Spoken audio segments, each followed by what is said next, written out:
It's on YouTube, so I'll watch it on YouTube.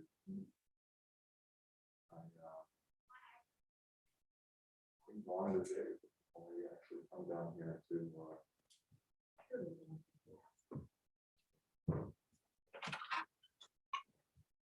All rise.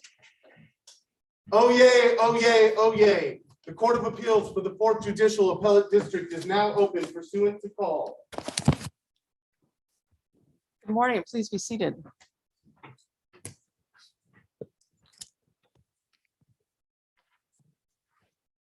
Court will now call 0420-00116-CR Anton Jamail Harris versus the state of Texas. Announcements, please.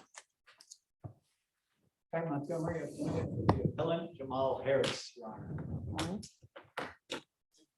State of Texas. Masking protocol. I was about to follow up with some instructions. Yes, the council and members of the audience are instructed to keep your masks on pursuant to the courtroom's social distancing protocol. When at the mic and speaking, you may remove the mask and then replace it back once you return to your seat. And the panel as well will maintain their masks off for purposes of audio. At this time, I welcome the audience in attendance via live stream. It's on the Fourth Court YouTube channel. Welcome, including the law students and pre-law students alike. This is only the second, I believe, maybe third opportunity where the court has been able to provide a hybrid of sorts of presenting oral argument live here at the Fourth Court's courtroom in downtown San Antonio, but also invited an audience, a wider audience, as it were, online. So welcome. At this time, council may proceed. If it please the court, I've been fully vaccinated and I'm no closer than 10 feet to anyone else in the courtroom. If I wear my glasses with a mask on, I can't see. They fog up completely. So if the court would indulge me, I understand in a crowded courtroom that protocol is important. But if I pull my mask down, please don't think there's any disrespect. It's just the need for eyesight. Approach the podium, Your Honor. Yes, you may. If I can find it.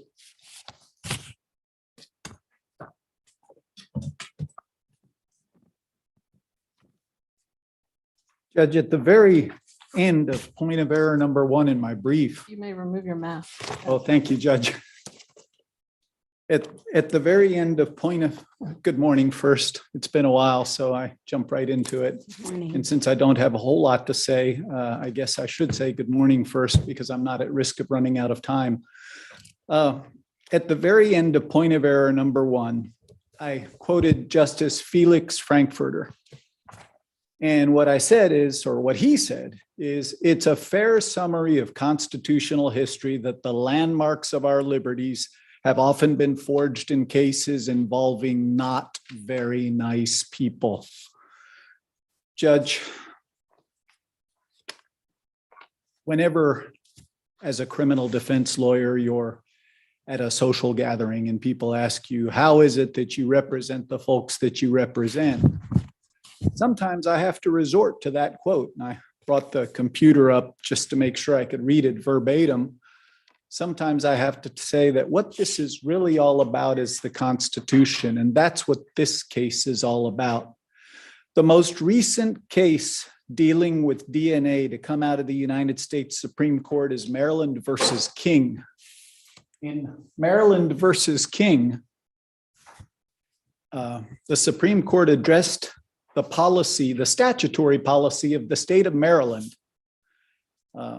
whereby any person who was arrested for any offense had a DNA sample taken and put into their DNA database. More than half of the states in the United States have adopted such policies.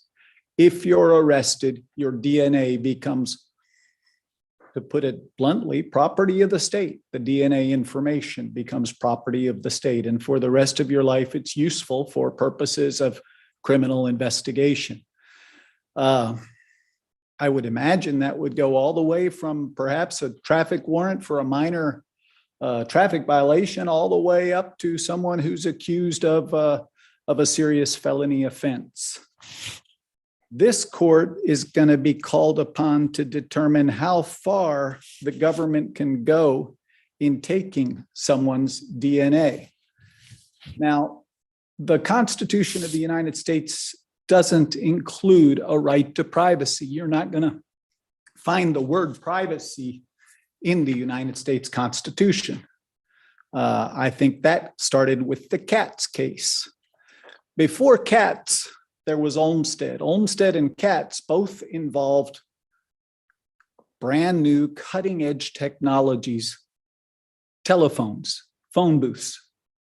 And in Olmstead, the court said, well, the words spoken into the phone, there is no expectation of privacy, there's no race, there's no nothing that is seized, and therefore you don't have a complaint about the government listening to you when you speak on the phone.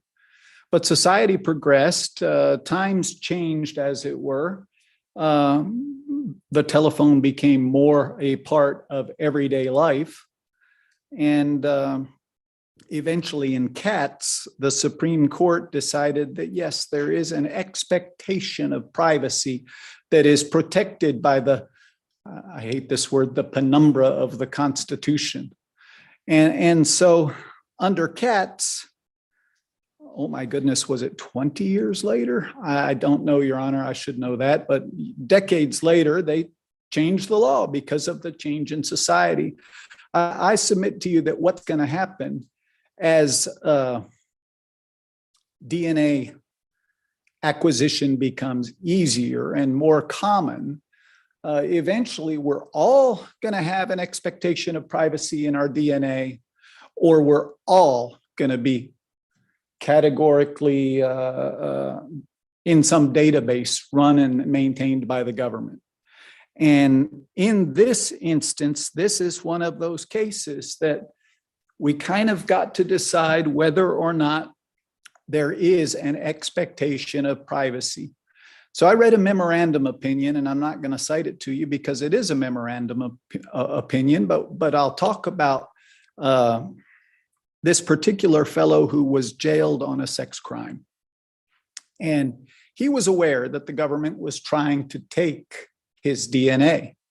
And he's in jail, and every day when they would feed him in his cell, he would wash all of his items to make sure that when he gave them back, he wasn't giving them DNA. I guess he was worried about this concept of abandonment.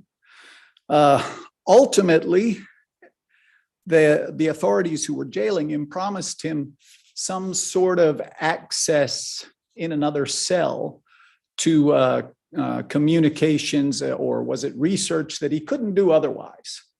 And so he went to the other cell, and they fed him there with styrofoam. And when he threw away the styrofoam, they seized it, they tested it, and of course the theory was abandonment. So when you look at all these cases on DNA, when a person sheds, I shouldn't say sheds, I should say leaves something somewhere with a sample of DNA, whether it be a cigarette butt or a, well, in this case, a straw, a half-eaten burger, anything with saliva or anything like that on it, the law seems to consider that they've abandoned that item.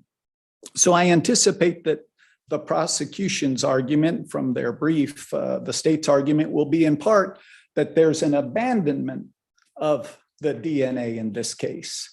I would submit to you that when you read the facts of the case, clearly it wasn't abandoned. He stepped away from his friend who he was dining with, leaving his food and his drink with his friend. And when law enforcement, or actually recruited law enforcement, right, the janitor at the high school, when he went over and tried to seize that item, the friend said, no, you can't, he's not finished with it. I think that clearly there's no abandonment, which is an exception to the warrant requirement. So the next issue would be, would there be consent? Another exception to the warrant requirement. Was there consent? Well, if you leave something in the custody of a bailor, wait a minute. Anyway, if you create a bailment and you leave something in the custody of another individual, you're certainly not consenting for the other person to destroy it. And there's an argument here that is different from what y'all read at the trial level versus what I wrote at the appellate level. And that argument relates to the use of deceit to coerce consent. So the state in their brief wrote that they actually put quotes around it, that this was an issue of deceit. I don't think I used that phrase at all in my brief. I think the argument that I wrote in my brief was that it's fair from the facts, and the judge was the fact finder. He granted the motion to suppress as to the straw as the finder of fact. I think that what I wrote in my brief was, of course, that the government can't destroy something in order to get you to agree or consent to giving it up. And in this instance, you have a janitor who's wearing a glove, who has a dirty rag. Who knows if he's been cleaning toilets or what he's been doing. He's certainly been cleaning the cafeteria. And he comes over and he grabs this straw. Well, at the trial court level, the argument was also that perhaps they lied to the individual and they told the defendant, the appellant's friend, that he had touched the straw, but he actually hadn't done it. So you either have one of two things. Either he touched the straw and destroyed it for all practical purposes. Are you going to drink from a straw that's been touched by a man who's wearing gloves and cleaning up and of course not, no more so than you would use a used toothbrush. You're just not going to do that. So either it was purposefully destroyed as subterfuge in order to seize it, or it was falsely represented that it was destroyed so that could be subterfuge to seize it without a warrant. They knew they didn't have a warrant. They went to the school knowing that they were trying to acquire this young man's DNA without a warrant. In fact, they went into his locker. I don't know what they were looking for in his locker, but certainly anything in the locker wouldn't have been abandoned, and they didn't have a warrant to search that locker. We're not here to litigate that, but it does put things in the perspective of their mindset. They Let me direct your attention to what I understand is a case you've relied on appeals, Mazuka, or State v. Mazuka. And ask how that case is dispositive on the facts of this case. Off the top of my head, I'm not prepared to answer that question, Judge. So. I'll remind you again that, you've cited almost exclusively State v. Mazuka in your brief, arguing that, again, the trial court should have suppressed the evidence obtained both under the 2017 and 2019 warrants, because, again, not only was because the straw was obtained wrongfully, purposely and flagrantly, I believe, in violation of the Fourth Amendment. So is it accurate to say that what you are arguing is that the evidence obtained through the seizure of that straw must be suppressed? Is that your argument? I think the argument is more of a fruit of the poisonous tree. Exactly, Judge. The trial court judge did state that he was suppressing and disregarding the evidence that was obtained through the seizure of the straw. Let's talk about exclusion. Any exceptions to the exclusionary rule? Well, the exceptions to the exclusionary rule, you have consent. I've discussed that. You have exigency. I don't see that there's any exigency here. You have attenuation, which kind of includes an inevitable discovery or an independent source, which is what the state wrote mostly about, the independent source doctrine. And of course, you have abandonment. So that's 6 exceptions to the exclusionary rule right there. I think that independent source is just a form of attenuation. And so the argument is that if the judge ordered that the straw be disregarded, then any evidence, again, fruit of the poisonous tree regarding the straw should have also been excluded. And so in the subsequent search warrant affidavits where independent source is cited, those subsequent affidavits at the very beginning, they say the defendant, appellant here, is under indictment for this particular offense. And so that advises the magistrate is issuing the warrant that an indictment has been issued, that probable cause has been found, but that reaches back. The reason he's under indictment is because of the improper seizure of the straw, the improper acquisition of the DNA. In other words, they're trying, law enforcement is trying to clean up the mistake that they realize that they've made, in my opinion, I'm speculating, that they realize that they've made by re-indicting, by creating a new search warrant affidavit. But I would contend that the prosecution, the state in this case, in their brief, where they say that the subsequent affidavit is alone sufficient to create probable cause, is incorrect. The fact that a young Black male in the medical center had at an apartment complex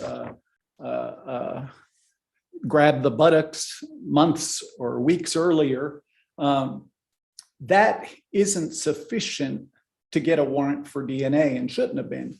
It only was because the magistrate was told, the judge who issued the warrant was told that the defendant, the appellant, was under indictment for sexual assault, but that indictment was based upon the previously seized straw and the previous DNA. Mr. Montgomery, I'm going to draw your attention to the 2019 affidavit. Yes, So ma'am. there's a 2017 affidavit for search warrant, and then there's a 2019. Yes, ma'am. So the state is alleging that the independent source doctrine. So therefore, the state is arguing that evidence should not be excluded because it comes from an independent source, Yes, so ma'am. that it's not tainted. Is that correct? That's correct. It's a form of attenuation. There's no taint whatsoever, according to their argument. So in the 2019 affidavit, it includes, it's pretty lengthy, and it includes a lot of information, some information that was pre-straw incident. Do you agree? I agree. So for example, on April 22nd, which was, let's see, over a month before they even went to the school, the defendant in this case, your client, Yes, was ma'am. already under surveillance, or he had been, there were detectives that were surveilling a parking lot, and they observed him going between cars and standing up and looking at women walking in and out. And then they followed him to where he met up with a friend, and then they went to a gas station. Do you agree that that's what the affidavit says? That's what the affidavit says, yes. And as part of their investigation, they found out that he was a student. Oh, they confronted him and asked for his name. That's right. And then they found out he was a student at a Marshall. local high school, at Marshall High School, correct? Correct. So he was already on the radar before the straw incident. On the radar doesn't equal probable cause, but yes, Your Honor. Well, but then you look at the totality of the circumstances, right? The affidavit also mentions incidences that happened. One was 18 months earlier, before the straw incident, where there had been a woman who had been aggressively groped in the general vicinity, and she had identified the defendant because she had seen him playing basketball a month after the incident that occurred with her. Yes, Judge. Justice. And then she had actually helped create a another woman who was also assaulted, helped to create a composite sketch. And this was 5 months before, or 4 months before they even went out to the school to attempt to Indeed. collect DNA. So officers then, after the surveillance, and they went and looked at the composite sketch and compared it. So there were other sources, independent sources that are included in the 2019 affidavit that the magistrate looked at to determine whether there was probable cause. Do you agree with me? That's right, Judge. It's true. So, and then let me see, there's still some more. I've not gone over all of it.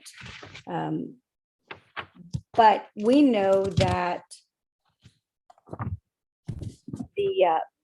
the purpose of the independent source doctrine, so we want to make sure that law enforcement follows the law. But at the same time, if there's a break in the causal chain from the tainted evidence, if there's a break, I think the courts have said that you want to put law enforcement in the same position, not worse position. So the courts have held, the Court of Criminal Appeals has said, well, you don't just strike everything after that. Indeed. Correct? So explain to me how the independent source doctrine does not apply to the facts of this case, to the facts in the affidavit. Well, the independent source doctrine or some attenuation analysis certainly does apply. And Mr. Morey, in his brief, did aptly describe that this is a de novo review on issues of law. So it's my contention, it's the appellant's contention that the Constitution requires such a degree of privacy in the prevention of the warrantless seizure of DNA, and DNA itself carries such a strong weight of evidentiary value that this court's going to have to do exactly what you just said, Your Honor, exactly what Mr. Morris wrote in his brief, which is conduct a de novo analysis and determine whether or not, let's throw some Latin in here, sine qua non, but for the dang DNA, would any of these warrants have been issued? Would probable cause have been found? And when you excise the tainted information, you don't excise just the straw, you excise everything that was discovered as a result of the straw, the subsequent investigation. And yes, events may have occurred prior to that incident, but perhaps they weren't discovered until or unless the DNA. Finally, the magistrate, when he sees the guy's under indictment and there's DNA and a straw and all of that, the second one, or no. Yes, the second one. Sorry, Judge, they blur together a little bit, Your Honor. But the analysis, I think we're all on board for the same legal analysis. I just think there's a difference of opinion about how that legal analysis is applied. And when this court sets precedent on how far government can go in basically stealing somebody's DNA, that's one issue. But I want to go back to something I started to say. I've read in the excuse me, I know that there was some questioning, so I'll give you 2 minutes to sum up, and then you'll have 10 minutes for rebuttal. I put my mask on top of the clock, and that's why you saw me looking everywhere. Where's the clock? Where's the clock? And then finally, yes, I'll move directly to point of error number 2, Your Honor. It's our contention that when the state says to the jury, 50% of 50 years is not enough, That is a tacit argument that you should apply. You should consider that this young man, I think he was 17 at the time, this young man is going to be out in half. I think that clearly satisfies. This is not a tempering of when the parole board does whatever, which I would think that perhaps counsel had realized he'd gone a bit too far, because that was his next sentence. Whenever the parole board does whatever. But the sentence was, I put to you that for this case alone, 50% of 50 years is not enough. What he's saying to the jury tacitly is that he's only going to do half the time that you get given. And so that, in conjunction with a maximum sentence, shows that the defendant was harmed by the improper comment on parole. The trial court sustained the objection. Mr. Montgomery, real quick, how does his comment differ from what's included in the jury charge? I'm sorry, Judge, I didn't hear you. How is the comment made by the prosecutor different than what's included in the jury charge, where Judge Castro has already told the jury about half the term? When he says 50% of 50 years is not enough, that's, in my analysis, it's a tacit statement that he's going to do 25 years. If you give him 50%, in other words, if you do the math, it's 25 years that is not enough.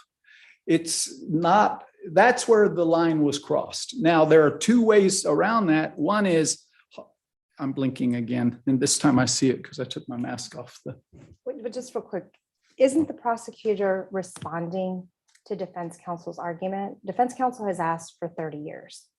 And the prosecutor responds with the 30 years and half the term. Isn't he responding to defense counsel rather than asserting to the jury just some random number and half of that term, which of course, as we know, Judge Castro had already covered in the jury instruction, or the jury charge rather? If it were only responding, it would be because the defense counsel had opened the door to an application of parole. The defense counsel did not open a door to the application of parole. Since he didn't open the door, it's not responding by saying, well, actually, it's an improper response by saying, okay, half of 50 is 25, and that's not enough. No door was opened. There's two analyses for, I'm blinking, Your Honor. I'll, if I may, return to my. Just, you'll have 10 minutes for vote. Thank you, Your Honor. Thank you, Mr. Montgomery.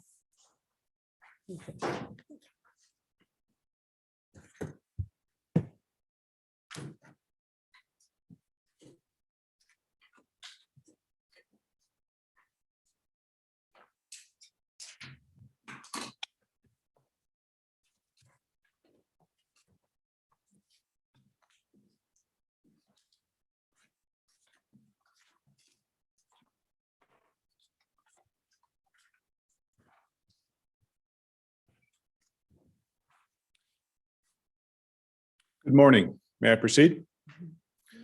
Chief Justice Martinez, opposing counsel. It's good to be back in person after more than a year. So thank you for having me.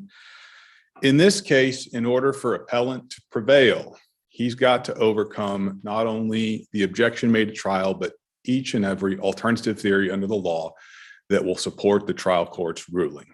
In this case, he needs to overcome the independent source doctrine based on both the 2019 affidavit as well as the redacted 2017 affidavit, which gets to the same evidence.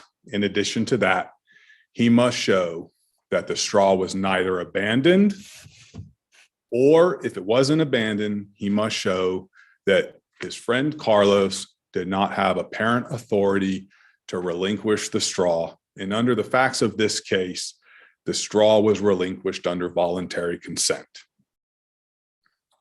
So I'm going to tackle those in the order I stated them just now and in my brief.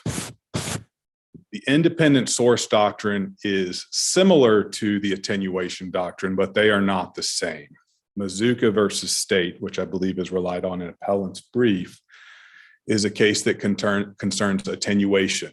The attenuation of taint assumes that there was a violation, and then it seeks to look to intervening factors to see if the violation is so far removed from the gathering of evidence that exclusion is improper. On the other hand, the independent source doctrine focuses on information wholly independent and not tainted by the illegality. So in this case, in the 2019 warrant, as Justice Rios has already pointed out, you have multiple independent sources that predate the seizure of the straw, information that was in possession of the San Antonio Police Department.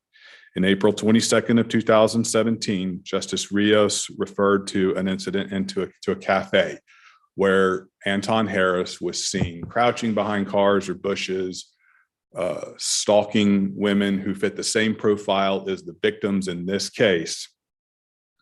He was identified as a Marshall High School student, and the officer who identified him, I believe, did some further looking into his background.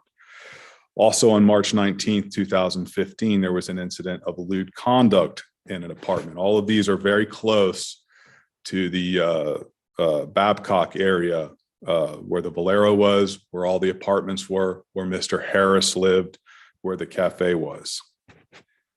In May, just days before the straw incident, there was another attempt, and police, based on victim statements, police ended up going to the same Valero, and they ended up getting their surveillance picture. That's the same picture they took to Marshall High School on June 1st of 2017. So what's important for the independent source doctrine, as of June 1st, before they even touched the straw, before Anton Harris even purchased the drink from Carl's Jr., Anton Harris was a suspect in this case. And under the independent source doctrine, what it seeks to do is it seeks to restore the police and law enforcement to a position that they were in right before the alleged illegality. And in this case, they took advantage of that. They simply went back to the reports that were available at the time the straw was seized, that they would have had access to, and that they, quite frankly, the 2019 warrant could have been prepared on May 31st of 2017. Because that evidence was all available to them, the independent source doctrine does not penalize them any further than putting them in the place they were in before they took possession of the straw. Second, the independent source doctrine as to the 2017 warrant. I will admit, if that were an arrest warrant, the state might have some problems linking up a case that was pretty far removed in time. But it wasn't an arrest warrant. It was simply a search warrant to get DNA. So the Anton Harris who was in the 2015 groping incident, he fit the profile of the attacker. The victim of the groping incident fit the profile of the victims, the 5 victims in the sexual assault cases. And the incident was close in location to where all of this had been going on. So to get DNA, to simply have probable cause to believe that evidence of a crime, to either exclude or include Anton Harris as a suspect in the case, is a much different statement than saying we have probable cause to actually arrest him, take him into custody, take him before a magistrate, and potentially book him into jail. And then finally, we have the seizure of the straw itself. In this case, we're dealing with the totality of the circumstances. We're dealing with a piece of property that is disposable in nature and that almost certainly would have been thrown away one way or another. Counsel, the trial court found that the straw was unlawfully obtained, correct? Yeah, I believe so. That is not an issue up before the court, correct? And then not something that is, and of course the state doesn't appeal that ruling of the court. To the extent that Mr. Montgomery is saying that seizure has tainted the subsequent warrants, both the 2017 and the 2019 warrants, this court has an obligation to uphold the case on any theory of law that is supported by the record. And what the judge did in this case, this is a little unusual, but I think it's applicable here, is the judge had a set of uncontested facts. He had some affidavits, he had some reports. The judge did not hear any witness testimony. He basically, if you read, and I cited this on page 7 of my brief, if you read what the North Side police officer, if you read his account of the straw, and you read the defense attorney's account of the straw in the motion they filed in the court, they're virtually identical. The officer approached the student, or I'm sorry, initially the janitor approached the student. The janitor attempted to take the cup. The student said, "My friend's not done with that," or something to that effect. At that point, the police officer comes in with a fresh straw, and he says something to the effect of, "The janitor might have touched that straw.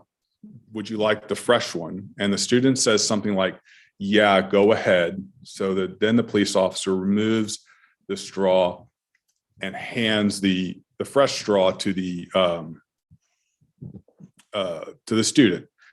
If you look at the police officer's account of it, and I believe those are in the amended record, courts exhibits 1 and 2, the police officer essentially admitted in his own statement that he didn't believe necessarily that the straw was actually touched. So, and Mr. Montgomery was talking about the term deceit or deception, and I actually got that from their own motion. That's something they alleged in court. They said, through the tactic of deceit, he told the friend that it was best to put a new straw in the cup. That's consistent with his own statement that he both provided in affidavit form to the detectives from San Antonio, and his police report that he submitted to the Northside Independent School District.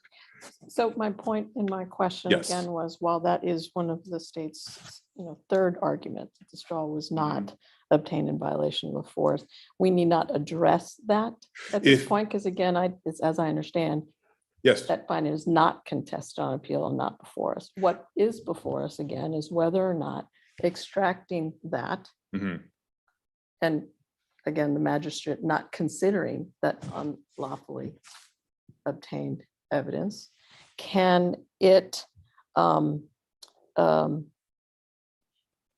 still determine independently whether any independently acquired and lawful information stated in the affidavit would still nevertheless clearly provide or establish probable cause? That's the question here. So, it's neither here nor there. yeah, if the court finds that the 2017 warrant is independently established, we're done. If the court finds the 2019 warrant is independently established, we're done. This is in a case when the state is not the appealing party, we get to raise every theory that will support the trial court's judgment of conviction, not just the ruling, but the judgment of conviction, if it's supported by the record. Mr. Montgomery, as the appealing party, he's got to bat 1,000. Any alternative theory that's raised by the state, he has to not only successfully raise his own theory, but he's got to defeat the state's theory too. That's why the seizure of the straw, the legality that is potentially at issue, I would agree. The easiest way to handle this case is to say that the 2019 warrant, this ends and begins there. That is independently secured evidence from the straw. And once the court finds that, that quite frankly concludes this case. If the court has any questions about whether that's truly independent, I'll note that in his argument, Mr. Montgomery noted that the 2019 warrant does say under indictment. I think there's two ways you can look at that.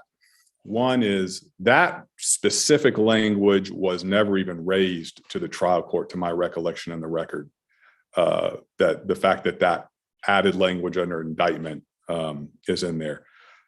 So it potentially just forfeited error. So what I haven't heard again, Okay. removing evidence regarding the straw, anything that arose directly or indirectly from the straw, what had the magistrate had before it can it have that information that supports a finding of probable cause, regardless of any of that? So looking at the information Mhm. before it, tangible or testimonial via the affidavit, does it rise to probable cause, independent of anything that might have arisen from the collection of the straw? And no one's kind of looked into any of that, nor present, so address that if you would. Pointing to any evidence that might have been relied in support of the probable cause finding that may have come from the straw in some way or another. Extracting that, is there still probable cause? Well, if you extract the straw, the only thing you lose is you lose a paragraph from the 2017 warrant. The 2019 warrant is independent from the straw in its entirety. The only thing that Mr. Montgomery has alleged in the 2019 warrant is that it does contain a sentence that the Anton Harris is under indictment. And that does not make direct reference to the straw. If you were to redact that, you still have probable cause and then some to show that Anton Harris was, throughout the months and years preceding these events, he was seen in this area stalking women, crouching behind cars, going to this Bolero where his picture was taken. His description matches the artist sketch. It matches the victim descriptions. So the 2019 warrant is a fairly comprehensive probable cause statement as to Anton Harris, not only to get his DNA, but to, quite frankly, probably arrest him. So I think the appellant's argument in this case is simply inconsistent with both the independent source doctrine and the attenuation obtained, and that he's saying, but for the fact that the straw was taken, we wouldn't have gotten the 2019 warrant. And that's simply not the test. The test is we put law enforcement in the place they were before the straw, and at the place we were before the straw, Anton Harris was still a suspect. Police were still in possession of information regarding the April 22nd, 2017 incident, the March 19th, 2015 incident, and the incident from May 28th, which led to them discovering his surveillance footage at the Bolero. So all of that predates the straw in time, not only the occurrences of the instances themselves, but the information actually making it to the San Antonio Police Department. And it was that exact photograph, I believe, from the May 28th, when he went into the Bolero on May 28th, that caused police to go to Marshall High School, in addition to Officer Morgan's contact with him on April 22nd, all of which is detailed in the 2019 warrant. So I think with the independent source doctrine, this is an open and shut case. You have evidence that establishes probable cause that this young man is a suspect, and it's in police hands. I think the thing about this case that may be the most disturbing is that police did rush to gather the straw without really looking at the information they were sitting on at the time they got the straw. And I think that's fairly apparent from the record. Does the state concede that, again, that was unlawfully obtained without a warrant? No. I believe the straw, Justice Martinez, was lawfully obtained through third-party consent. The law says that police can, in many situations, rely on a teenager's consent to enter a house.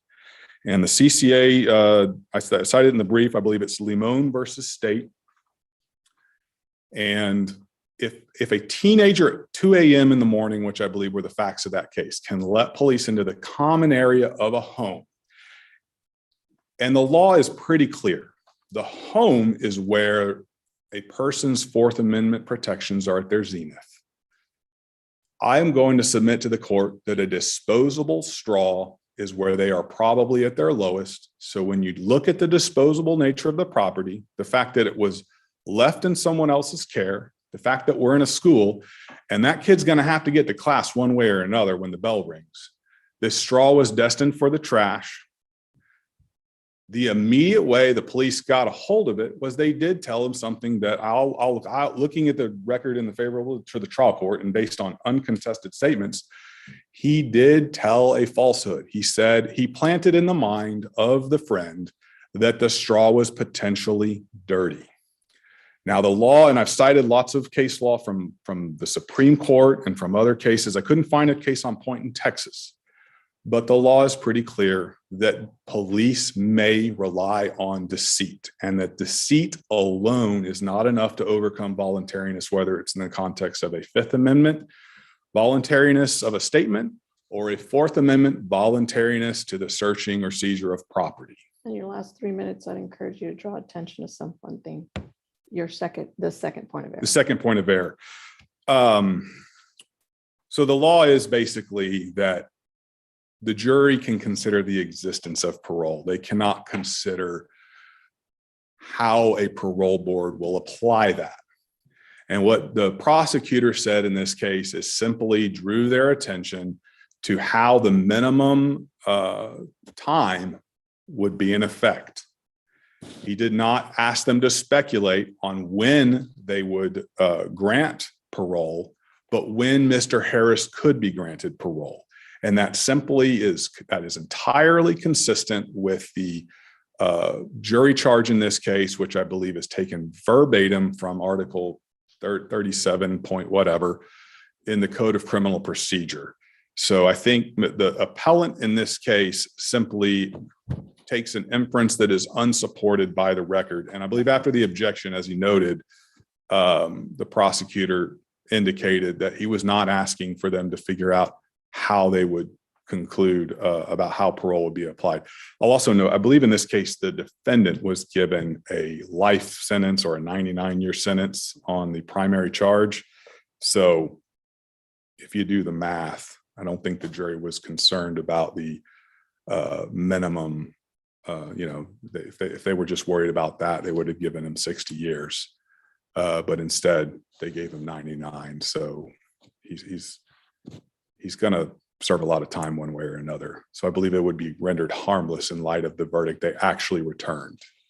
Because I believe the defendant, the 3G cutoff, I believe, is 30 or 35 years under the statute. So once you double 30 or 35 years, you're at 60, 70 years. And in this case, the jury returned a verdict above that. So I just want to make sure that I'm clear. You're saying there was no error for us to even address versus there was error, but it's harmless. On the second issue, On the second issue, yes, I'm sorry. I do not believe there was error, period. If you look at this and you determine that there was an impermissible inference, I believe the error would be rendered harmless. So the court, in order to reverse a case, the court's got to find error and the court has to find harm. So the state gets to have it both ways when we're not the appealing party. But in here, we don't have an error. That's, I think, the simplest way to address it. And even if there was, there simply is no harm. Does the court have any more questions regarding either issue? I don't. Thank you.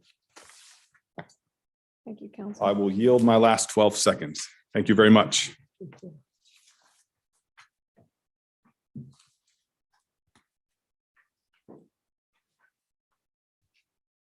Does that mean I get to claim the 12 seconds?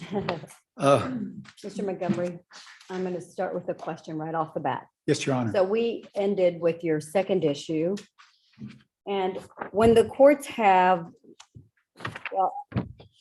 reversed, and I'm going to tell you, I'm looking at Woods v. State, which is a Houston 14th District Court of Appeals, but the court could not conclude beyond a reasonable doubt that the error in instructing the jury, so we're talking about what is in the charge and what the judge reads to the jury right before the lawyers get up to do the closing argument.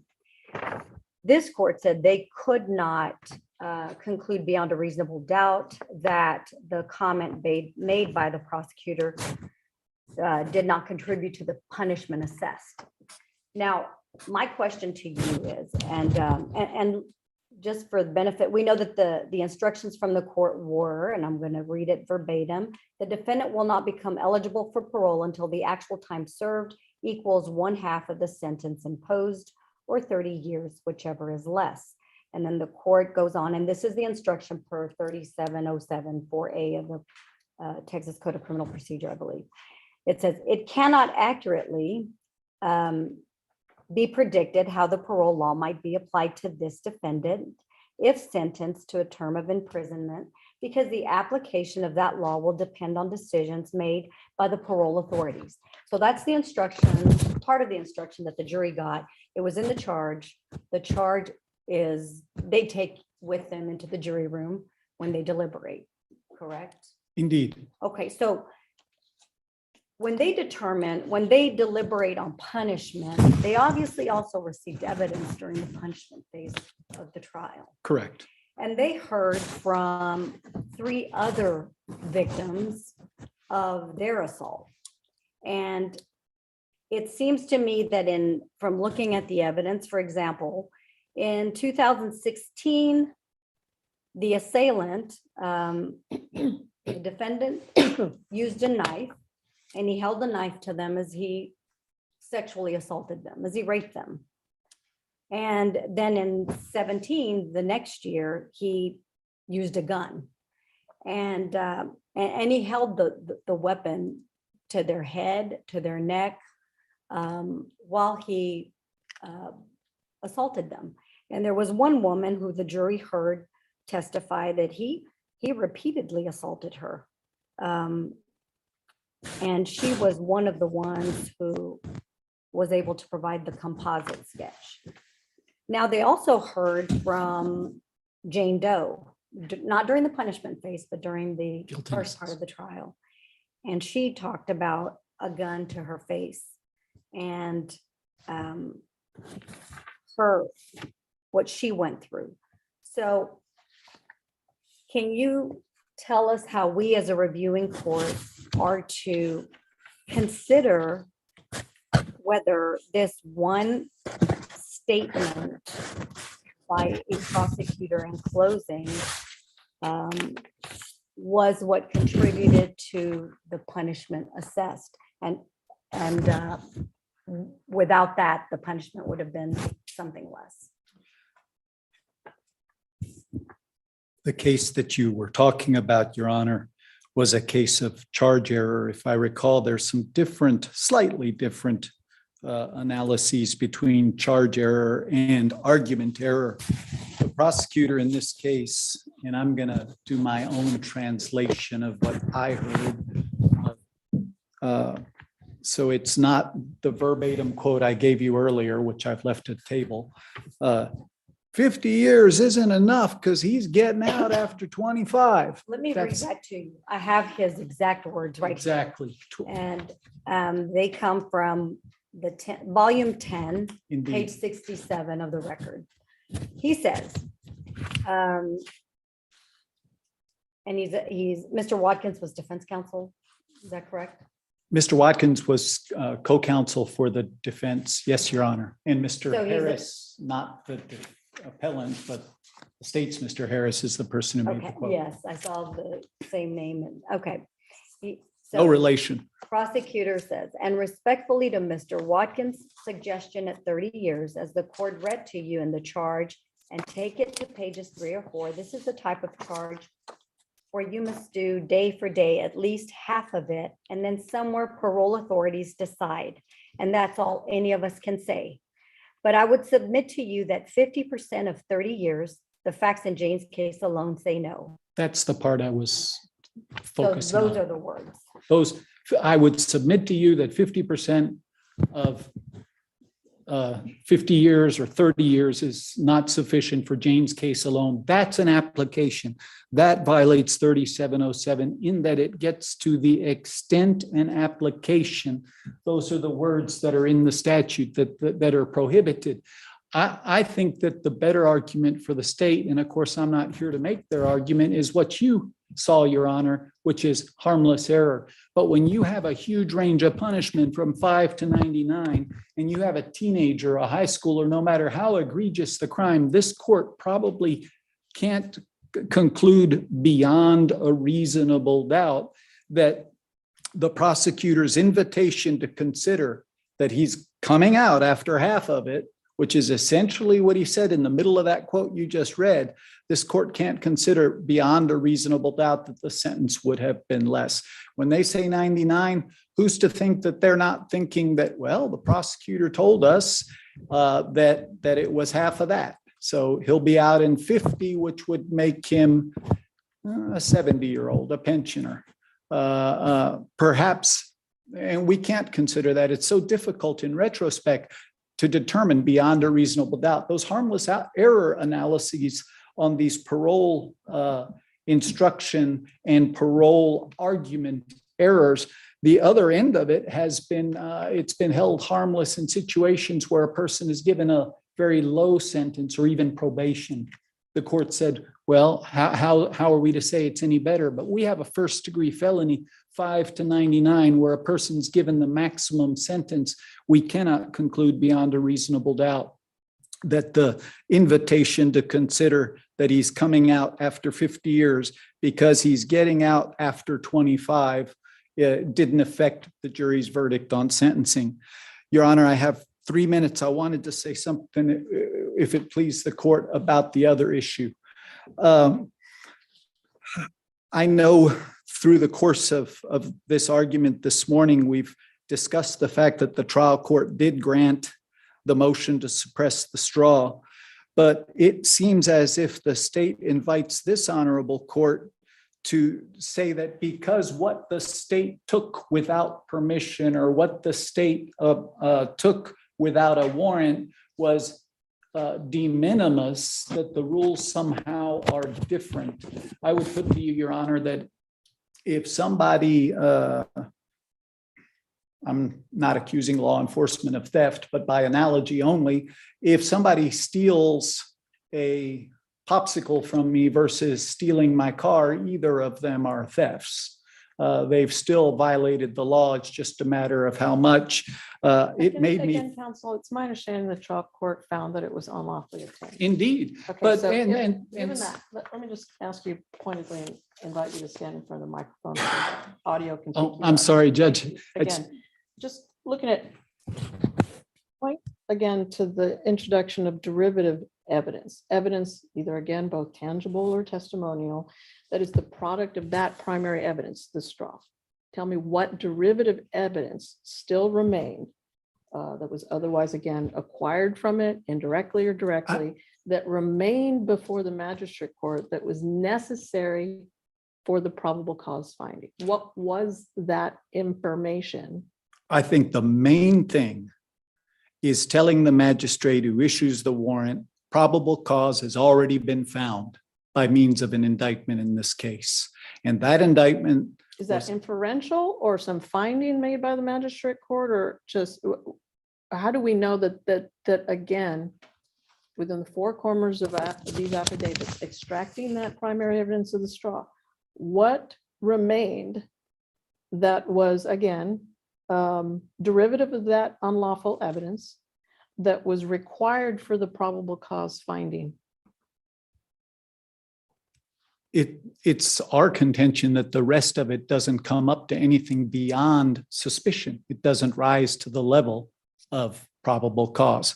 An incident that occurred many, many months earlier, a visit to a Valero station, an appearance in a sketch as a young black male that looks like someone else. None of that rises to the level, I'm blinking, Judge, rises to the level of probable cause in and of itself. And so the contention is that it was only the fact that he was under indictment that gave the judge reassurance that probable cause has already been found. You may rest and close.